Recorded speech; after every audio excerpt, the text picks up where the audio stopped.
सबसे पहली लीला है जब भगवान ने अवतार लिया और गाय चराने के लिए आए तो सबसे पहले दिन यही आए थे।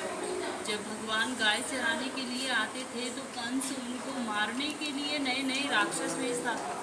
कंस ने एक राक्षस भेजा था बकासुर, जो कंस का चचेरा भाई था। वह आया गाय के बछड़े के रूप में और जाके भगवान की गायों में मिल गया। भगवान ने देखा यह तो कोई राक्षस है, तो भगवान ने उसका वध कर दिया। तो ग्वाल बाल कहने लगे, कन्हैया तूने गाय के बछड़े को मार दिया, तू गौ हत्यारा हो गया, तुझे तो सभी तीर्थों का स्नान करना होगा। तो ठाकुर जी ने सभी तीर्थों को यहीं पे बुलाया। बाहर एक कुआं है सामने, उसे अपनी बंसी से प्रकट किया, उसमें विराजमान हुए। तो सभी तीर्थों ने अपना रूप धर के भगवान को स्नान कराया। जब भगवान की शुद्धि हुई तो इस कुएं में सभी तीर्थों का जल है। जब कभी भी सोमवती या अमावस्या होती है तो इस कुएं का जल सफ़ेद हो जाता है। जिन माता बहनाओं की संतान नहीं होती हो, गर्भ खंडित हो जाते हों, तो वो यहाँ आकर इस कुएं पे स्नान करें और मंदिर में अपनी मनोकामना बोलें तो उन्हें संतान की प्राप्ति होती है। दूसरी लीला है राधा कृष्ण के विवाह की, जो कि बहुत से भक्तों को नहीं पता है कि राधा कृष्ण की शादी हुई है। पता इसलिए नहीं है क्योंकि ज़्यादातर भक्त भागवत सुनते हैं और भागवत में इसके बारे में कोई जानकारी नहीं आती, क्योंकि भागवत में राधा रानी का नाम ही नहीं आता। हमारे 18 पुराण हैं, उनमें से एक आता है ब्रह्म वैवर्त पुराण। उसमें दिया गया है कि एक दिन नंद बाबा कान्हा जी को अपनी गोद में लेकर यहाँ भांडीर वन में गाय चराने के लिए आए। तो गाय चराते चराते अचानक से मौसम खराब होने लगा, आंधी तूफान आने लगा, जोर जोर से बारिश आने लगी। तूफान की वजह से पेड़ की डालियां टूट टूट कर गिर रही थी। तो नंद बाबा घबरा गए कि मैं अपनी गायों को लेकर कैसे पहुंचूंगा, अगर नहीं जाऊंगा तो इस बालक का क्या करूं। ऐसे सोच विचार कर रहे थे और कान्हा जी को गोद में लेके एक वृक्ष की जड़ के पास जाके बैठ गए। तो बिजली की कड़कड़ाहट उठती है, तो कान्हा जी उसकी आवाज़ सुन के भयभीत होकर रोने लगे और नंद बाबा के कंठ को पकड़ लिया। जब कान्हा जी रोने लगे तो वहाँ पे दिव्य वेश में राधा रानी प्रकट होती है। उनका इतना तेज था, जब वो नंद बाबा के नज़दीक आई तो नंद बाबा उस तेज को सहन नहीं कर पाए और वहीं मूर्छित होकर गिर गए। तो राधा रानी सोचने लगी कि बाबा तो मेरे इस रूप को देख के डर गए और उस रूप को शांत करती हैं। शांत करने के बाद एक छोटी सी किशोरी के रूप में और साधारण वेश में जाके खड़ी हो जाती है। जब नंद बाबा की मूर्छा जगती है तो वो देखते हैं कोई 7 वर्ष की किशोरी मेरे पास खड़ी है, लेकिन वो पहचान गई कि ये स्वयं राधे रानी थी और उनकी स्तुति करते हैं। तो राधा रानी बोली, हे बाबा, जिस रूप के दर्शन मैंने आपको दिए थे, इस रूप के दर्शन मैं किसी को नहीं देती और आपकी भक्ति से प्रसन्न होके मैंने आपको ये वरदान दिया था और ये बात गोपनीय ही रहनी चाहिए। तो नंद बाबा कहने लगे कि राधा रानी, मुझे पहले ही मेरे गुरु गर्ग मुनि ने आप दोनों के बारे में बता दिया था कि जब लाला का नामकरण हुआ था तो उसमें 27 नाम रखे गए थे कान्हा जी के। उसमें से 17 नाम राधा के ऊपर थे, जैसे राधा दामोदर, राधा वल्लभ, राधा रमन। तो नंद बाबा कहने लगे कि गुरुदेव, ये राधा कौन है जो तुम बार बार मेरे लाला के आगे राधा शब्द जोड़ रहे हो। तो गुरुदेव बताते हैं कि ये वृषभान की बेटी है और इसका नाम राधा है और तेरे लाला का विवाह राधा के साथ में होगा, उसमें न तू होगा न वृषभान होगा, ये तो केवल देवताओं के मध्य में होगा और भांडीर वन में होगा, ब्रह्मा जी इस विवाह को कराएंगे। तो नंद बाबा बताते हैं, राधा रानी, मेरे गुरु ने पहले ही आप दोनों के बारे में बता दिया है और मुझे पता है कि तुम यहाँ पर किस उद्देश्य से आई हो, क्योंकि आपकी धरोहर मेरे पास है। और कान्हा जी को राधा जी की गोद में देते हैं और बोलते हैं कि आप अपनी धरोहर को पकड़ो और अपना मनोरथ सिद्ध करने के बाद मेरे लाला को कुशल पूर्वक यशोदा मैया को लौटा देना। तो राधा रानी अपनी गोद में लेती हैं कान्हा जी को और वहाँ से एक भांडीर वन के एकांत वन में प्रवेश करती हैं। तो वो वहाँ पे दोनों ही अपनी माया से तरुणावस्था में हो जाते हैं।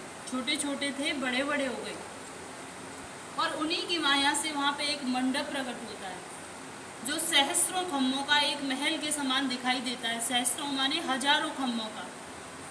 तो सभी खम्भे सोने के थे जो रतन मोतियों से जड़े हुए थे। बीच में एक सिंहासन होता है, वो भी सोने का होता है, जिस पर 7 सीढ़ियाँ थी जाने के लिए। राधा कृष्ण दोनों उस सिंहासन पर विराजमान होते हैं और ब्रह्मा जी आते ही और ब्रह्मा जी अपने कमंडल में से जल लेके राधा रानी के श्री चरण कमलों को धोते और उनसे उनके चरणों की भक्ति का वरदान प्राप्त करते। तभी पूरी वैदिक रीति से फिर उनका विवाह कराते हैं। तो विवाह में सारी विधि हुई थी, जैसे वेद मंत्रों की, हवन की, फेराओं की। तो लास्ट में एक विधि होती है मांग में सिंदूर भरने की।